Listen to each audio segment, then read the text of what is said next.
So leero lubadde lunaku lwa Uganda Matters nga bwe lubeera buli mwaka. Bantu babadde bangi nnyo mu bitundu by'okusaba ebyanjawulo, Namugongo mba Katoliki, Namugongo mba Anglikani ne Munyonyo Basilica.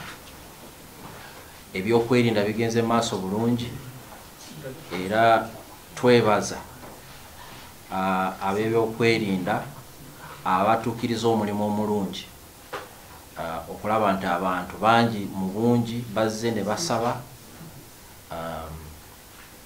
ne bakola emikolo gyabwe, era we twogerera emikolo egy'okusaba giwedde. Abantu batandise okugenda waka ne gye baava awalala awala nnyo, naye ffe ab'ebyokwerinda tugenda kusigala nga tukuuma ebitundu byonna kulaba nti paka omuntu asembayo naye azeeyo ewaka yonna gy'avudde n'atuuka mu mirembe.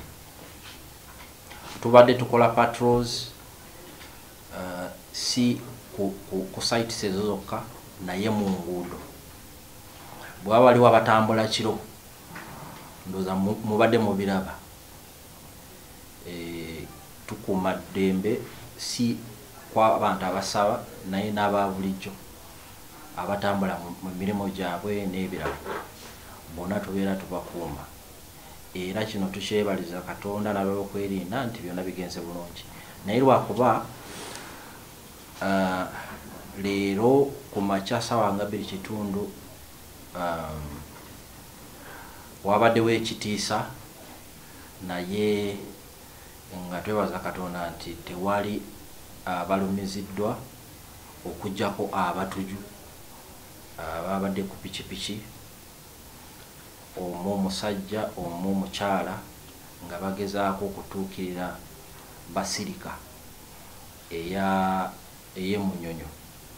Abantu era nabo badde basabira, naye ab'okwerinda basobodde okubayimiriza ne babengeejinga, era bomu emu nebaluka nebatirawo, naye nga bokka bebafudde.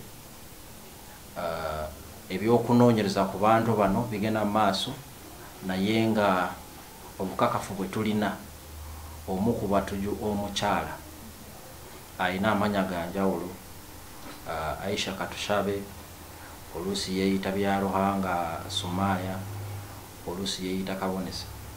Twali tumukutteko mu mwezi gwa October 2023 nga tumuteebereza kubeera mu by'obutuju, naye nitumumala nitumuta n'agenda. Naye leero kitulaze nti omuntu twalina mutuufu mutujju. Tugenza okuzuula baawe ayitwa Muzaffar, yali omu ku abo be twakwata era n'amala n'attibwa ab'ebyokwerinda mu 2021 abagezaako okulumba abaali bakungubagira omugenzi waffe yali Deputy Inspector General of Police Lieutenant General Paulo Kechi. Era ne tuddamu ne tukizuula nti baawe ayitwa Abdul Shakur y'omu ku batujju abeetulisa ku Central Police Station e Kampala mu 2021. So ne kituwa nti information gye tulina ebadde nungi ddala. Naku 2 mabega twabadde twakuteko omuntu era nga tumuteebeza okubeera mutujju, era mutujju wa ADF atuwadde information nungi, era ku information gye yatuwa yatuyambye nnyo okulaba nti tutaasa abantu leero.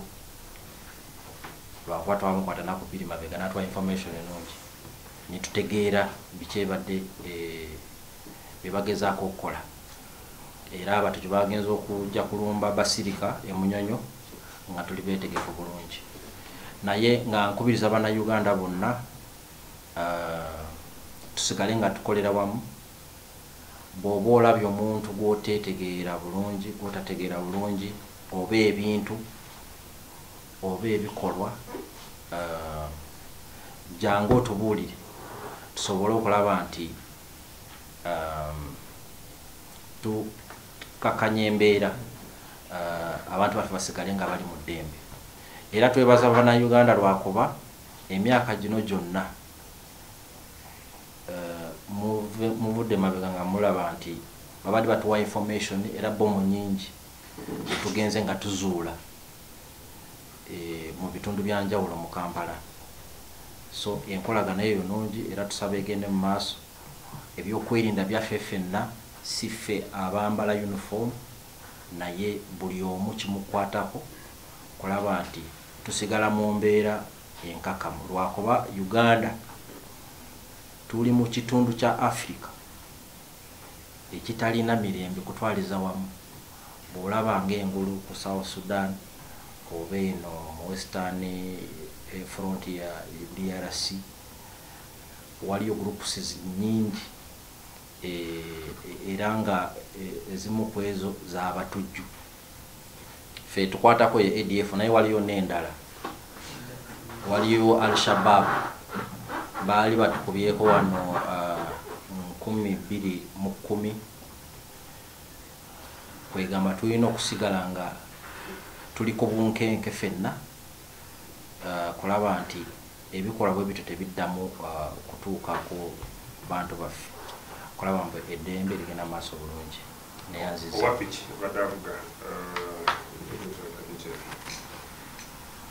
so omu ku baafudde abatujju emunyonyo leero epiki tugizudde ng'eri mu mannya ga ayitwa Musana Yusuf, naye tetunategeera oba Musana Yusuf yabadde avuga n'afa oba muntu mulala. Tukyagenda maaso na kunoonyereza era tugenda kunoonyereza tulabe nti bw'aba tabadde mutujju nanyini piki oba agivuga enkolagana yaabwe ebadde etya n'abatujju nga ba ADF bamanyiganye batya.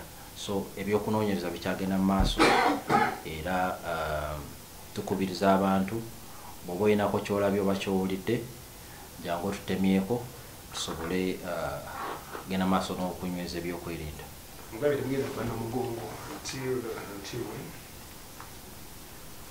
Enkola yaffe nga babyokwerinda tetukuuma abantu ku lunaku luno olwaleero olunaku lwe tuyita didde main event, naye nga babaddewo pre abantu bazze nga batambula kumalanga kumpi mwezi. Bavudde mu bitundu byonna bya Uganda, abalala bavudde ne Kenya, Congo, Rwanda, Burundi. So tuze tubaaniriza nga babyokwerinda era nga tubawerekera paka gye balaga Namugongo. Omukolo bwe guggwa abalala bagenda naye tebagendera wamu bonna. Ffe tusigala nga tuli bulindaala mu byokwerinda paka omuntu asembayo ng'agenze. Ffe abasembayo okuva mu nnyonyo. So kino era tukisiimira buli omu nti paka ku ssaawa eno bintu bitambudde bulungi, naye nga tulina essuubi nti bijja kuggwa bulungi. Tewali kyamaanyi ky'okweraliikiriza, ebyokwerinda byonna gye biri, pozisioni zaffe tukyalimu, tukuuma ababadde basaba n'aba bulijjo. So tewali ntiisatiisa, abantu babeere bakakkamu naye nga bali alert, nga bali nga balaba batunula bawulira baba balinako kitiisa nga otubuulira then ffe ne tujja ne tulaba kiki kyokola. Obadde wagambye that you had put out of action terrorist attacks. Do you want to withdraw those statements and say there was an expression? Absolutely not. We put them out of action. It was not their choice to detonate from that position. Their choice was to infiltrate a mass gathering and explode and kill and injure as many as possible. We intercepted and engaged them. And our actions, actually some bullets were discharged. Our actions caused the explosive to go off. You understand what I'm saying? Our actions caused the explosion to go off. It was not voluntary. The process of challenging is it is a process. Verbal, who are you? Can you identify yourself? What are you carrying? If someone is not cooperative, then you can engage and discharge. And that is as far as we went. And the explosive went off. Sometimes these terrorists prefer to die instead of being captured. So I cannot for certain conclude that our bullets caused the explosion or the terrorist in her desperate moment detonated the explosive. But they were certainly engaged and challenged, and the explosive went off. So in that case, we put them out of action, and that is good news because we prevented the loss of life. It would be a different story right now, and thankfully it hasn't.